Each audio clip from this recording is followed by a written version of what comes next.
So when I grew up, I knew I wanted to do well. That's the first thing, okay? But for you to do well, you must make sure that you respect yourself, because when you respect yourself, you respect others, but also understand the process of value creation. So if you want to lead a successful life, it has to be continuous learning. You have to then allocate the 24 hours, make use of the 24 hours to do the different parts of the things you need to do to succeed in some of your missions. So you need to have a vision for yourself. What do you envision to see when you are 30, when you are 40, when you are 50, when you are 80? So because, once you put the vision, you have to realize it in the future. Now, many business people, they always say how they started their business and the results, which is the current state of the person. So there is always a missing middle or something that they do in between. Yeah. So in your case, what is the missing middle? Welcome to Wisdom and Purpose. Africa's children we save. Whoa. Wisdom and Purpose with IME. On this particular episode, I'm super excited because I'm hosting an entrepreneur, president of Freezim Congress and founder of J.M. Busha Investments Group. That is, of course, Joseph Makamba Busha. President, thank you so much for joining me. How are you doing? I'm very well. Thank you very much to meet you, Doctor, and thank you for the opportunity. When you was coming here, what was in your mind? What were you thinking? So when I was coming here, basically, it was to meet a young man, I think, who is curious to find out what's happening in the world and current affairs. So no pre-assumptions at all. But I mean, I respect everybody and I give an opportunity to meet because the world is your classroom and everyone is your teacher. So I was coming here hopefully to learn some few things from here. And we want to learn more from you because you are a genius when it comes to business, and you want to learn, as young people want to learn from your knowledge, and as well we want to understand your position as the president of Freezim Congress. So first thing first, we are going to talk business, then after the last 30 minutes we'll talk about your position as the president, right? Thank All you. right. What is your childhood memory that you think has shaped the person that you are today? I think what has shaped the person I am today is really hard work. My parents, my mother, she was a very strong farmer. She was a very strong woman. She was a natural leader. So I think just growing up with her and learning how hard she worked and earned everything she did and sent us to school. For me, it was about hard work, discipline, and responsibility. Or talk to us about your background. What was it like? So my background, I think, was the same as many other Zimbabweans or Africans out there, because I think a lot of people, when we talk about our past, we try and picture a background where, things were very tough and we kind of break through, the cycle of poverty and everything that really engulfs lots of African families. So I think my family was just one of those. Of course, you just have to work on the farm. So I grew up working in the fields and going to garden and going to school. So, only later in my years in high school, that's when I came to Harare. But my primary school was in the villages. In Murewa? Yes. Oh, okay. Yep. How was your experience in Harare? So I'm asking this information so that we'll understand how did you started your company. Yeah. So basically, as you put it earlier on, the foundations are very important. So I was born in Mtoko before we went to Murewa. The foundations are very important, and if you brought up about respect and hard work and earning whatever you have, those things don't get away from you, right? Okay. So when I grew up, I knew I wanted to do well. That's the first thing. Okay. But for you to do well, you must make sure that you respect yourself, because when you respect yourself, you respect others, but also understand the process of value creation. Because being a farmer or peasant farmer and selling things and using that money to take you to school, the whole high school, university, where you didn't get a bursary for university and you have to work for it. And I think that really shaped my life. So I owe everything I have, to my mother, who basically steered the ship when my father passed away, and shaped the person who I am. How did that shape your perspective on life, the passing away of your father? So I was very young. The most important thing is to say, well, just like if you are friends, if one of your friends or family member goes away, then you are less, right? Okay.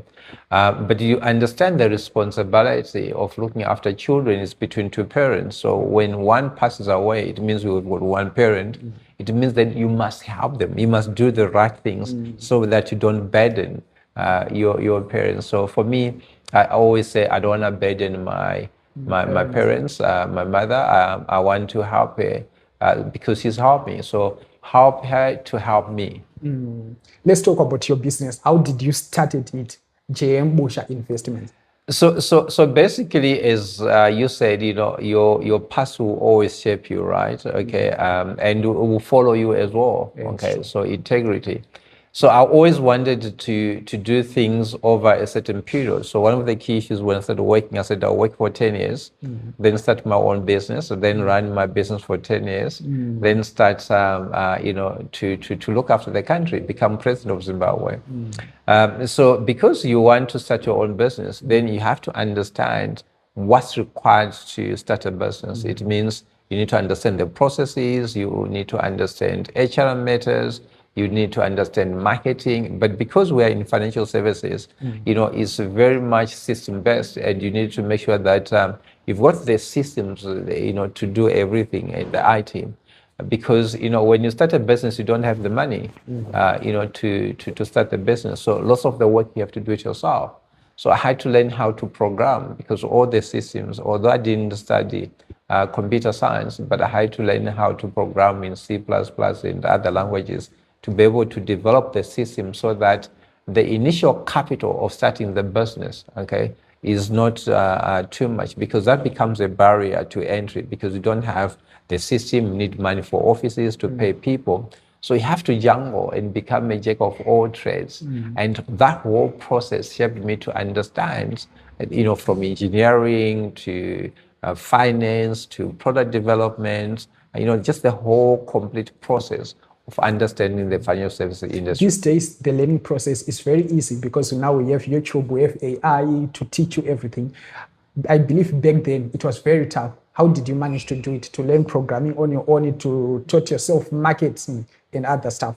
The great thing about life is that God gave us time, okay, and the gift of life. And when you've got time, you have then to allocate it, to prioritize. So the most important thing is to understand where you want to be, to understand your destination and to be able to do the plan. So each one of us, yourself, you are the CEO of you. But because you're managing your life, you then have to understand all the different paths that makes you a complete person. Okay, so I don't want to talk about successful because a lot of people, when they talk about successful, is misunderstood for succeeding in doing something. So if you want to lead a successful life, it has to be continuous learning. You have to then allocate the 24 hours, make use of the 24 hours to do the different parts of the things you need to do to succeed in some of your missions. So you need to have a vision for yourself. What do you envision to see when you are 30, when you are 40, when you are 50, when you are 80? So because, once you put the vision, you have to realize it in the future. Now, you need then to put a strategy together to make sure that that vision becomes a reality, because you can just have a vision. But what is the vision? The vision is something you work towards. The vision is something you must be able to live to see, because the vision comes from the vision, the eyesight. So you need to envision the future, what the future will look like. So I wanted to make sure that, my children don't grow this way I grew up, in terms of not having lots of options and lots of guidance in terms of profession. Because, I only started seeing a computer when I was at university at UZ. Whereas these days, children see the computer when they are 4 or 5, right? They start working with the computer. So I needed to make sure I do that. So I worked for, 9 years, and I started my own business. Okay. After starting my own business, I ran it. Obviously, I've now taken longer than 10 years.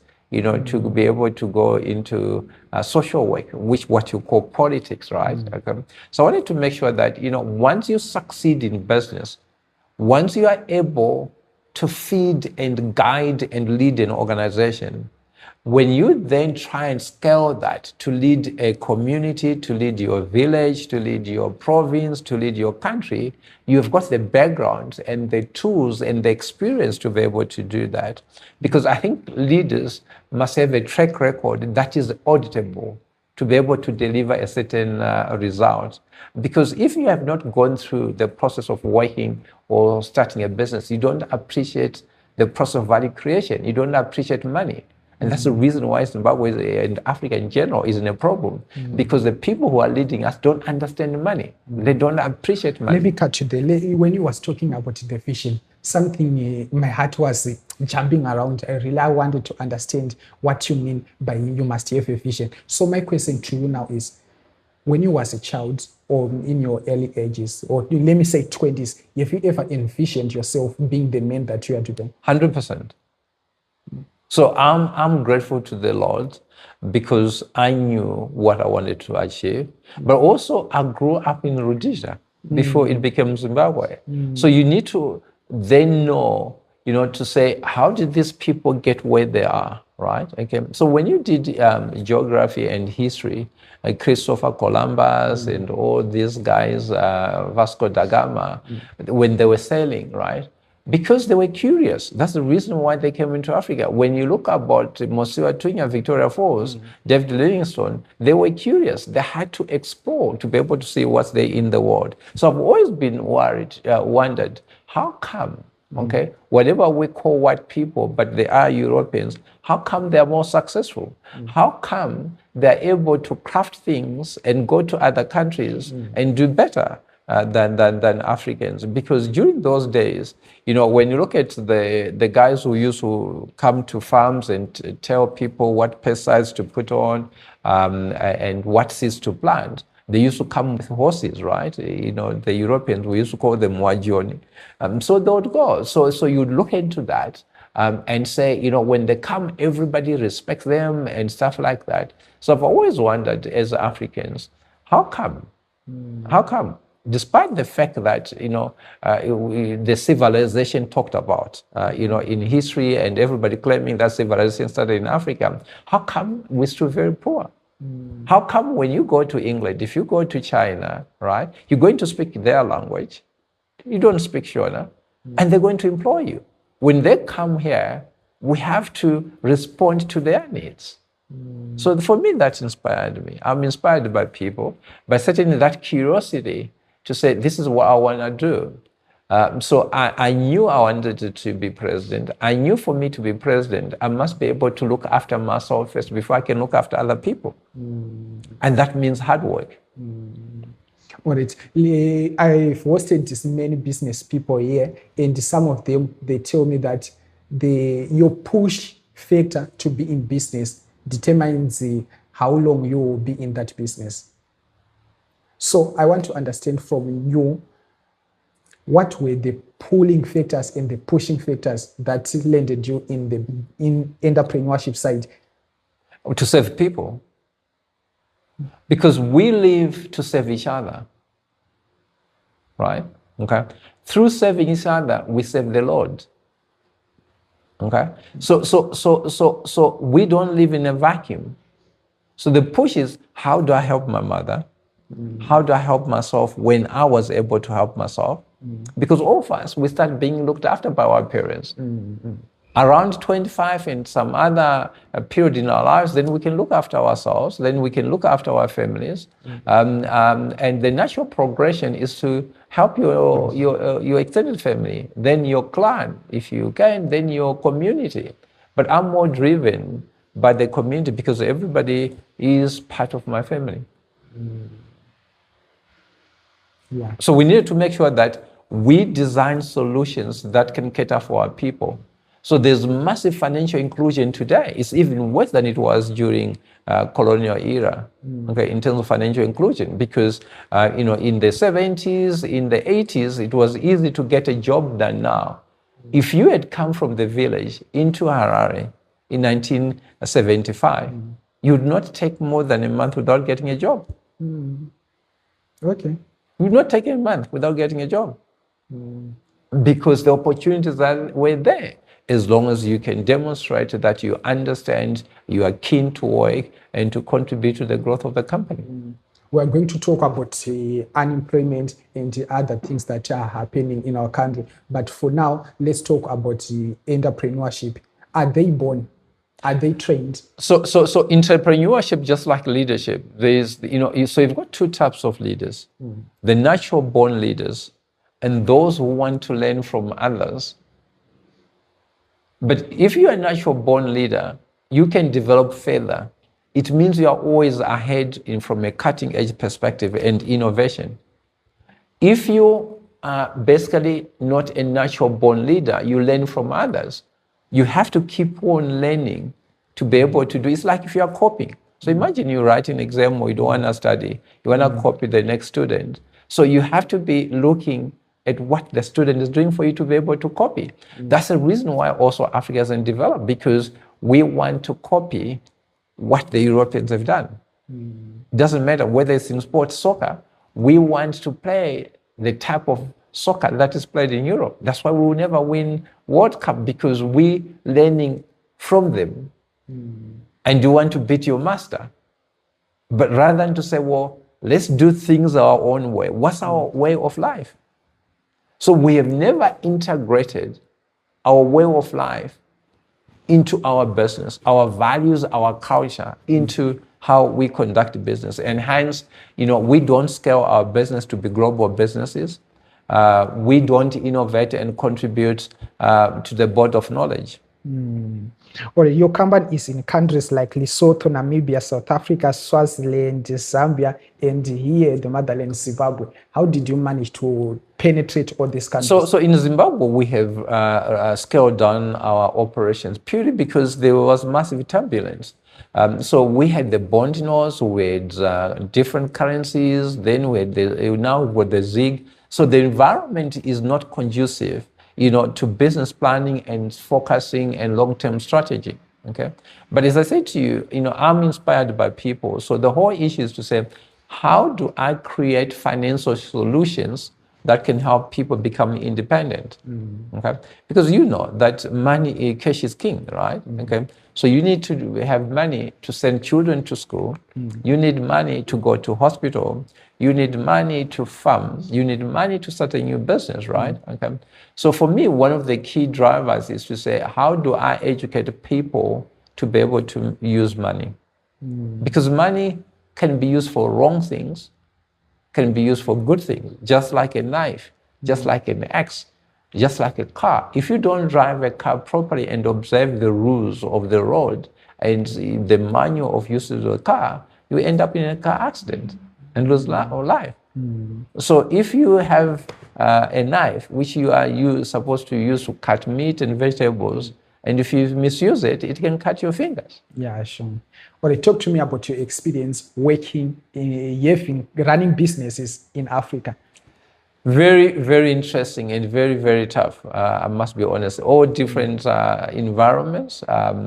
I think you've got good countries like Namibia. I think it's a very fair country. It's about what you know, and if you can provide the solutions. I think that's one of the most stable countries in Africa. Namibia, okay. Certainly. I used to say Windhoek is the cleanest city in Africa. Obviously, Kigali might have overtaken them because it's also very clean and very fast developing. And there's no litter. You could drive from the airport about 30 km into the CBD of Windhoek. You will never see a bottle or plastic on the roadside. And everybody is well behaved. So you're not in a jungle compared to a jungle here in Harare.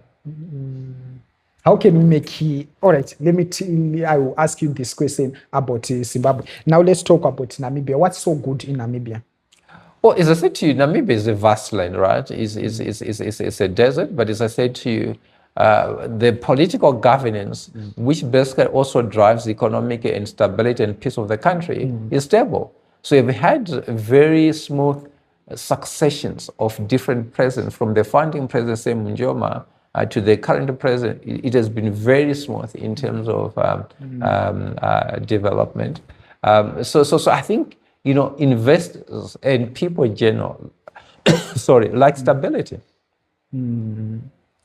Or in terms of business, how did you manage to spread your wings across all these countries? And which Magatangan in which country? So basically, our head office and main office is South Africa, as you know. So we are based in Johannesburg. That's where our head office is. But we then decided to say, well, you needed a foundation, and you need to be able to take the things we have done and expand it into the other countries. So you need a base. From that base, you need to say, how do we scale? But it says to you, my objective is actually to reach all the 54 countries in Africa. But for you to do that, you certainly need to have, it's a big vision, right? It's a mountain, but you need nice, good, young men and young women to be able to ride and share ideas, strategize, and pass on the baton. So I haven't given up on that objective, if you want to call it a dream, that we need to make sure that J.M. Busha Investment Group is in each of the 54 countries in Africa, member states of the AU. I know there are other countries, and there's lots of talk about countries breaking up. But certainly we need to make sure that we're in East Africa, currently we are in Southern Africa, Central Africa, North Africa, so that we're able to share our experiences, in particular in the financial system. You know that South Africa is obviously the biggest economy in Africa and the most developed economy in Africa. And secondly, all their metrics, measurements of economic growth can be easily be measured because there are systems in place to be able to track that. All right, many people that I talked to, they said in order for one to succeed in this life, you need to sacrifice one thing. In your case, which one did you sacrifice? You sacrifice time. Time with friends, time with family, time with yourself. Yeah. Well, before we move on, just in case I know, because I did my research and I talked to you, for those who don't know, what does your business do? What does J.M. Busha Investments do? So J.M. Busha is a social enterprise. The group is a social enterprise. We're involved in investment management, investment banking, long-term insurance, which is life insurance, but also we involved in peace building and promotion in Africa through J.M. Busha 54 Races for Peace and Unity in Africa, where we want to promote peace through education, arts, music, sports, culture, and leadership development. How do you do that? When I was doing my research, I heard that you own a football club. How is it going that side? So we had a football team in Division 1. Unfortunately, and it's a pity for the 30 young men we had in our football team, and I was feeding them. They were staying in a clubhouse, food, everything. We stopped because we could not get a ground to call home ground to play soccer. So I was not allowed to have a ground or to play in Mrewa. My team had to travel both home and away games because we had to rent Rudaka. So through its life, we played at National Sports Stadium Arena B for 3 games. Then we told you can't play from here. We played in Chikondoma. After that, we played in Mrewa prisons for 2 games. Then we told you can play here.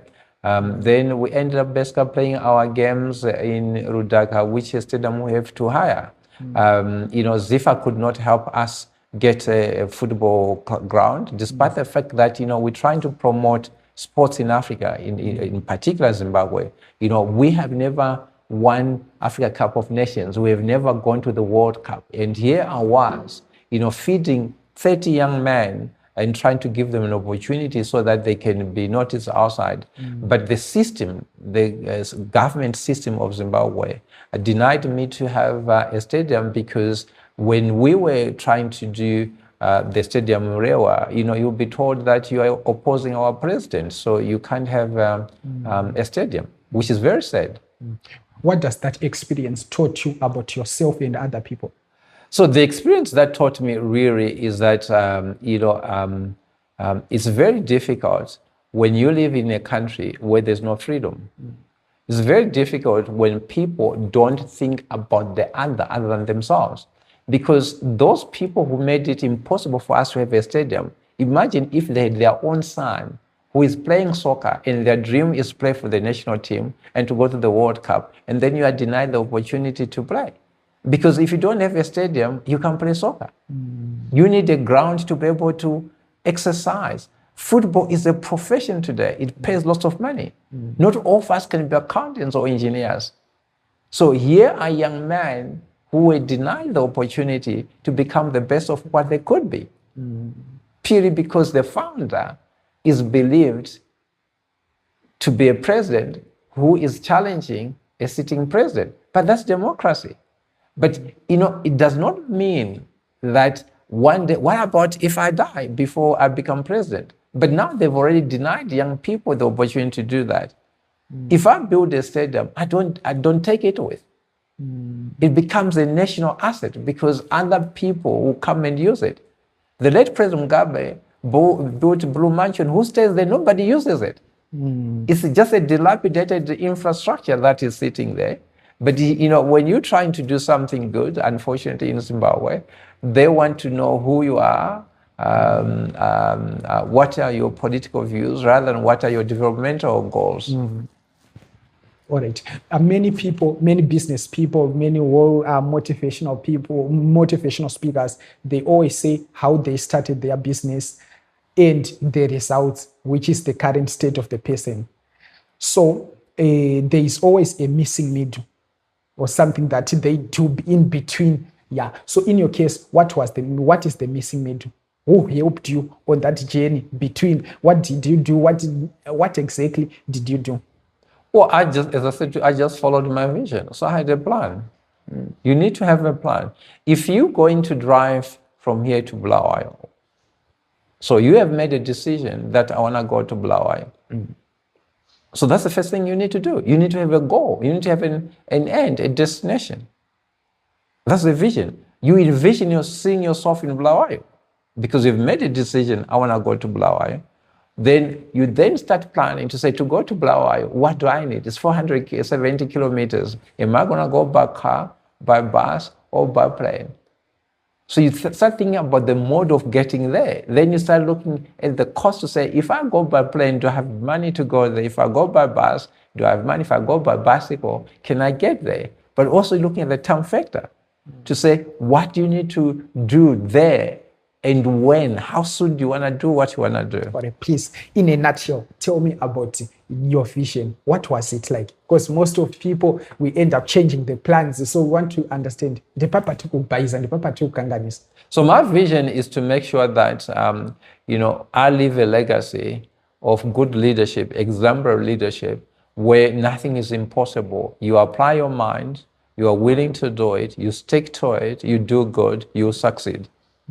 So my vision is to see every African, every human being on earth being free from the bondages of oppression, subjugation, and exploitation from a labor perspective.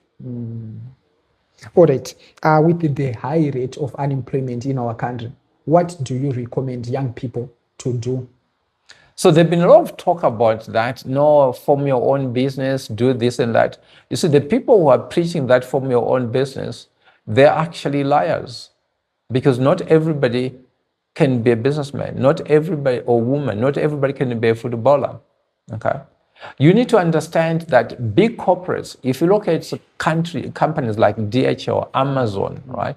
They employ thousands and thousands of people. And through that employment, there's a pension fund that is created.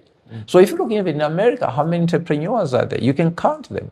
If you look, that is called global scale, right? If you look at South Africa, how many entrepreneurs are there? If you look at Nigeria, how many entrepreneurs are there, right? Okay.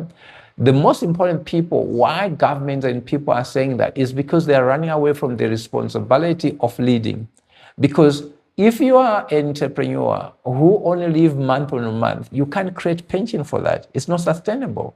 So businesses must be scaled like Meta, like Microsoft. That's what you need to do. Like Dangote. You must be able to create a business you can scale so you create more employment. When people work for 20 years, then they've got a pension. But if you say a person who is running a small spaza shop, but their money is not enough even to carry for the month, they can't create generational wealth. They can't retire either because they've got no money. If you cannot take 10% of your earnings every day for your retirement savings, then you are not working, because then you're going to bother your children in retirement and be a burden to the state to look after you in old age. So we need to be able to create businesses that can scale, employ more people, okay, become coordinated, and everybody contributes to the GDP and to the fiscus through taxes.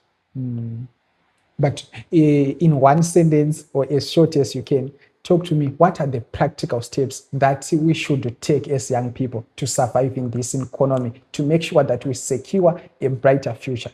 So the practical step first is decide what you want to do. And look at the people around you, your network, and volunteer. The first thing you do in life is volunteerism. If you can't volunteer to do something, you never succeed. Volunteer to give up Nando's once a week, you save that money for something else. Volunteer to help your friend if you are unemployed, because eventually you gain skills. You can go and say to other people, I've got a bit of track record.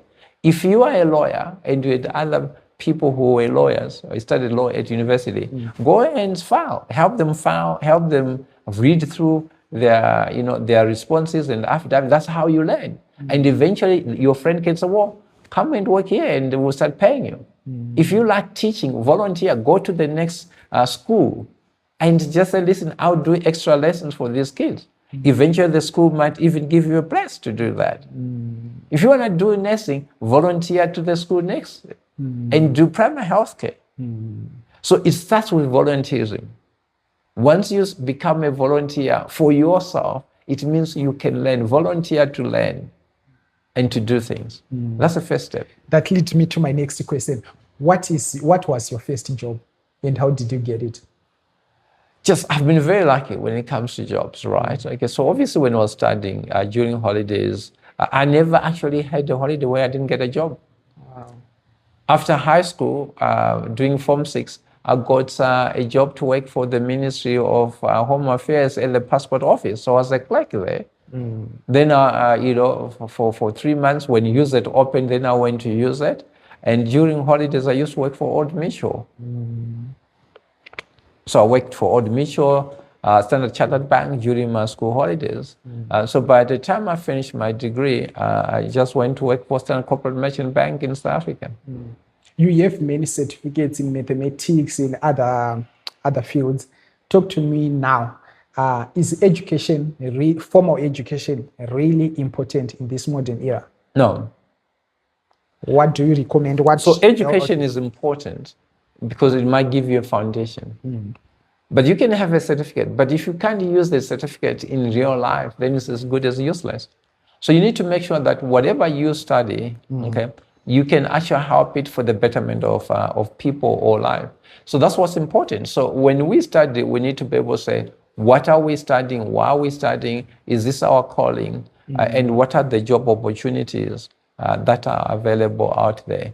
But you see, you could study BA law, or you could study engineering, but you could end up in finance, or you could end up anything. It's really just about what drives you. Because the human being and mind is amazing. It's very creative, and you can do anything if you apply your mind to it. Talk to us about that mindset that we need to embrace as young people, as youth in this country, so that we will be successful. We will have the next business owner, the next Strive Masiwas, the next JM Bushas, etc., etc. So basically, if you are out there, the first thing I said, take the world as your classroom, and everyone is your teacher. Be willing to listen and respect, And when you listen and you also share your experiences, those you are talking to, if they've got an opportunity to help you, they will be able to guide you. Okay? So talk to everyone. Respect everybody. Don't be arrogant. Listen. Listening is a very, very important tool or attribute. Once you are able to listen and respect, people can work with you. I mean, who would want to work with a person who is not listening or respectful, right? Okay. So that's what we need to do. So as a young man, a young woman out there, okay, make sure that everybody you meet, consider them to be your teacher. You learn one or two things. But most importantly, gravitate, move towards to what you want to do and start making inroads to engage those people. Seek them, talk to them, go and knock on those doors. Knock, the door shall be open. And one day it will open. From my own experience and the experience of my fellow brothers and sisters out there, who are young people, we knock doors. They don't want to be open. They don't want to open the door so that they will give us an opportunity to learn. They just want to. It seems as if the seats are reserved for a certain few, and you can't survive in such a space. So, what's your message to us? It's very unfortunate, in particular in Africa and Zimbabwe, also being my home country, is that a lot of people are very selfish. There's too much ego, and I'm very important that, senior leaders, they don't want to help or open the doors for people. We need to make sure that in Zimbabwe, we have Careers Day. Careers Day should not be a school, where each company should be able to invite young people who are finishing graduates just to come, or high school, to just come at a workplace for one day and be able to just see what is happening there. So that must be promoted within our schools. Okay? But the problem is that if we don't have leaders who grew up working for themselves, that's a problem, because there were lots of people who've been privileged. I walked to school, primary. My old primary was walking to school. 20 kilometers you walk to school, right? Now, if you have leaders who never experienced that, then they will close the door because they don't understand what it is to live. Well, due to our time, let's move on to my next question. You wrote a book. Talk to us about the experience, the discipline that is needed for one to complete a book, to publish it. Yeah. That takes quite a lot. There's lots of discipline, and that becomes really part of your growing, because remember, when you write a book, it's about your thoughts, it's about what you want to contribute. And my book is called My Thoughts, The Future of Africa Begins in Our Minds. So that book really talks about our history, our identity, culture, language. Do you know that Shona is not our language? Yeah, I know it. It's not a our colonial language. construct. It's a colonial construct. A lot of people say, I'm Shona, I'm Debele, I'm Zulu, I'm this. But I'm saying, well, we don't have an alphabet. We use the Roman alphabet, the English alphabet. And that's what we can develop. The Chinese have got their own characters, spoken and written, right? Okay. The Russians have got their own alphabet. So they've got the Greek alphabet. So that's the reason why in science and development, we're not developing, because when white people came here, the Europeans, obviously they destroyed our culture and started listening to, how we were pronouncing, and started creating the alphabet for us. Okay, the first person who wrote the Bible, Shona Bible, is not even African. Okay, so that's what the problem is. So my book covers all those issues, the journey really, and then to say, well, the future of Africa begins in our minds. How do we change that? Because right now, legally, we use the Roman Dutch law. So we don't infuse our African ways of solving issues, social issues, legally, whether it's through the chiefs, where we sit, mediation. Mediation is a big thing in the legal thing. So when two family members are in dispute, you call elders and you sit together, there's mediation, you resolve your issues. It's part of solving problems. So we just adopted everything that is European. So hence Africa is very Eurocentric, and we have been left behind by Asia in development, because Asia, they've got their own systems. You know what, you might not know this, but I've covered some of your events, your press conferences, right?